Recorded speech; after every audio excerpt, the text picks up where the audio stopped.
Hello everyone, I am Prakash and I am working as assistant professor of theatre and performance studies at the School of Arts and Aesthetics at Jawaharlal Nehru University. And today I am going to discuss about my book. It's called Body on the Barricades that came in 2023.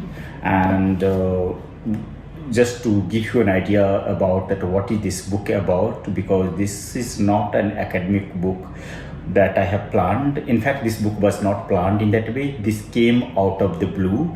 I was doing some popular writings and then I thought that I should thematize those connections and try to bring as a kind of like a book of essays or like but gradually it has also served as a book. And it is also about like some kinds of writing that I was experimenting with.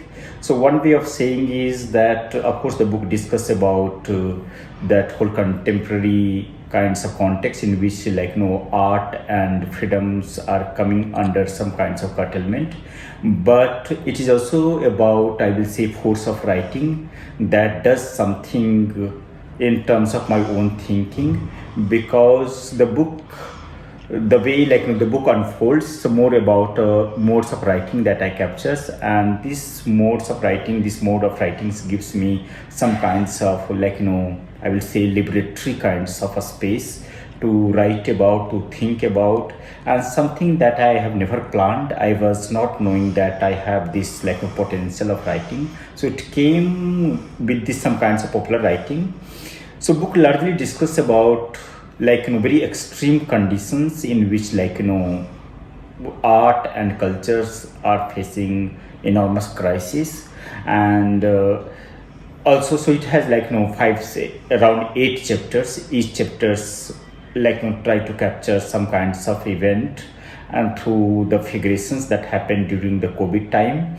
So first chapters talks about like largely about when you can't breathe, where like breathlessness itself becomes some kinds of metaphor to think about the questions of art and culture.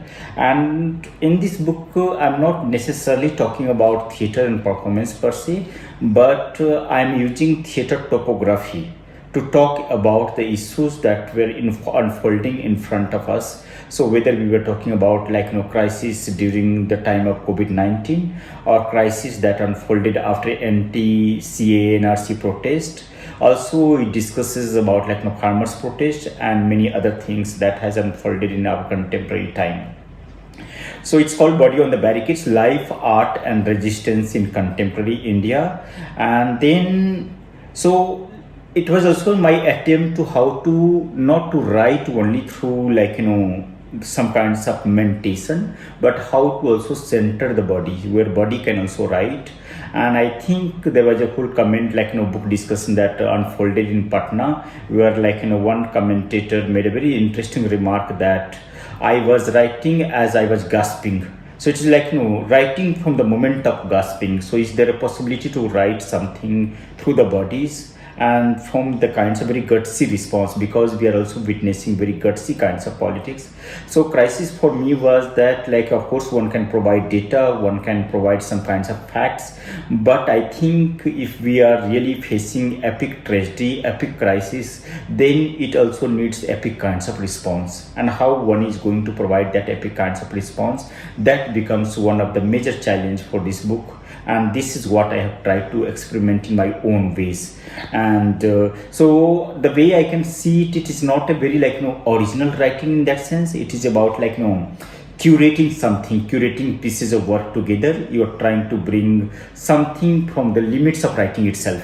Like you're trying to write, but many times becomes a patchwork. It is largely about patchwork. So I already had some essays that appeared in popular media, in a Scroll, in Wire and other places, and then I started to expand those essays to make some kinds of argument, and therefore it was largely about, I will say, patchwork that like came together in the form of this book. And I think the people who have read this book, I'm largely getting a response, because in terms of reading, book does something. So what I will do, I will try to read out for you some parts from the book to give you a sense that what exactly I mean when I'm saying that a book perhaps does something in terms of writing. So let me start with the very beginning of the book, where I'm discussing about unfolding of the crisis. It was April 2021, a ghastly month for India. The second wave of the COVID-19 pandemic ravaged the nation like tsunami, moving so fast that before people could grasp its reality, they were in its grip, yearning for life and gasping for breath. While working on this book of essays, I took out the virus. The moment came for me too. Breathlessness suddenly became too raw and real for me. Like a live wire, it entered my nerves. With an oximeter attached to my fingers and thermometer on my tongue, I too felt the urgency of life.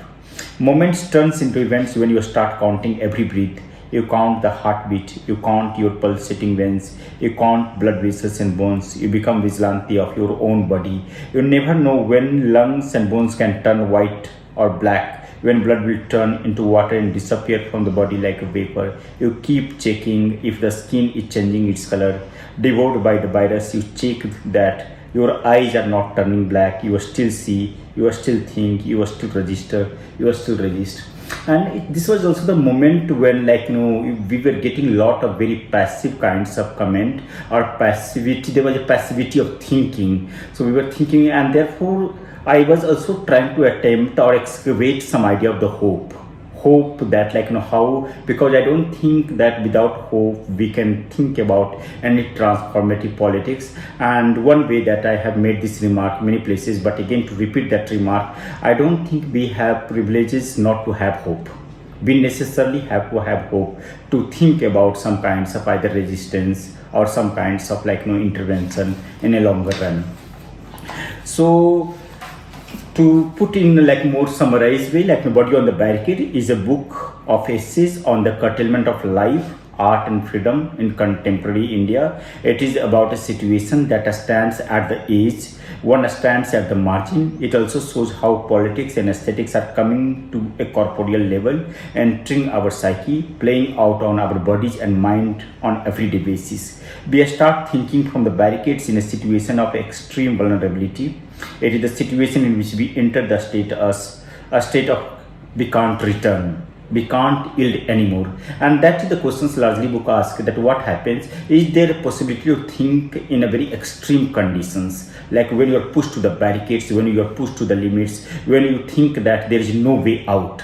And I think this is the moment body does something, and that is what I believe, that body does something. Body unfolds in some kinds of new kinds of potentia, like our scholar they will use the term potentia. It generates its own potentia. So it tries to also get back to this whole idea of the resistance. And therefore all the chapters, so when in one chapter I talk about in the situation of breathlessness, how we try to take out breathe, and perhaps we breathe more strongly, we take more air than usual way. Second chapters will talk about this whole idea of the curtailment of the words, because when we are talking about the assault on body, then before it comes to the body, it comes to the words. And therefore in our bhakti tradition, in our Sufi tradition, you have whole emphasis on this connection of body and words. And I think one cannot remain in separation of others. So either body is getting attacked, definitely it will also implicate words. If words are getting attacked, then also it will one day, one or other day, it will also impact the body in that way. And then through my own personal narratives, I talk about curtailment, some kinds of this whole attack on the minority community. I discuss my own family experiences, examples that also touched me in a more personal way. And that chapter discuss about what is happening with these kinds of demonizing of one community or demonizing of the minority communities in India. And also there is a chapter on I called it dance of migrant laborers in a very ironical ways, because I think we cannot think about the identity of migrant laborers without the movement. And I think this is the movement connections where figure of the migrant laborer and figure of the dancer come together. And then I talk about that how despite of all the crises that migrant laborers were witnessing in the height of COVID-19, they decided one day that they will go back to home, whatever is going to be the fate. Even if they have to die, they will go back to the home and die there. And I think that it was the assertion of life and the crisis that we can talk about, and this was the pushed condition in which one can talk about some notion of body on the barricade, the way I tried to talk about. Other chapters I talk also about the farmers protest, and again I would like to read out one section from the farmers protest, and I think just to give you an idea about the language and the way it talks about. So it's called March of the Mustard. Mustard was blooming on the barricades, marigolds were dancing on the borders. The kernel of maize had found carnal desire in the alliances of bodies, full of red and green, yellow and cream, in orange and black they were back. The protest brought back a full-blown smile on the faces that the state had stolen from us. They marched from Amritsar, Jalandhar, Patiala, Magan, Moga, Taran and Taran. They came marching like the march of the forest in Macbeth. As Burnham Wood had marched to the Dunsiana Hill, the Paddy Hill marched to the Raisina Hill. And then also it does so far I also realized in forms of writing, I also realized that I have some poetic language, some lyrical language. So that was the realization also, but also it was an experiment that I started doing in the form of writing. And therefore so it tries to does several things. One, that it does not completely leave the space of academic kinds of intervention, but it also tries to interact with the more popular modes through poetry, through lyrics, through metaphors, through different other kinds of examples from my own anthropological kinds of ethnographic kinds of fieldwork and other things. And finally I moved to towards this whole chapter where I discuss about Una's strike. It's called a siege against the siege, the larger significance of Una's strike. So when we talk about a strike in India, largely the strike becomes a kind of idea about when we are talking about workers' strikes or a strike in factory. But what Una strike did in an interesting way, that it has also expanded the very notion of a strike. So it was not just a strike in terms of you are striking from the site of work, but it was also a strike at the divine level, that you are trying to you are trying to make some kinds of intervention, because we cannot talk about Hinduism without some kinds of religious configurations. And in that way, Una strike was an interesting intervention that was of course a strike about in a work site, but it was also a strike at the level of divine itself. And therefore this talks about taking from Baba Saheb Ambedkar, I talk about the notion of a strike and how one can perhaps think about a strike with the new coming of the new kinds of subjectivity, with the coming of the new kinds of sites, and that becomes another kinds of unfolding that happens here. And final chapter talks about curtailment of mourning, where I ask a very fundamental question, that why a state and authorities should be interested in curtailing mourning. One can think about curtailing of a strike, curtailing of protest, curtailing of some kinds of rights, but why a state would be interested in curtailing of mourning? And I think the argument that I make is that how mourning becomes a site of some kinds of solidarity, some kinds of mobilization, some kinds of assembly, and therefore it's a dangerous site where maybe it threatens or it creates some kinds of fear for a state and authorities. So this has been a kind of larger mapping of the book, but it is largely about I will say for me personally, it was some kinds of moment of writing or some kinds of moment of thinking that was coming through the exercise of the language itself or from the limits of the language itself, and doing some kinds of interesting I will say some kinds of patchwork that I was also not sure this all happened in the process of writing.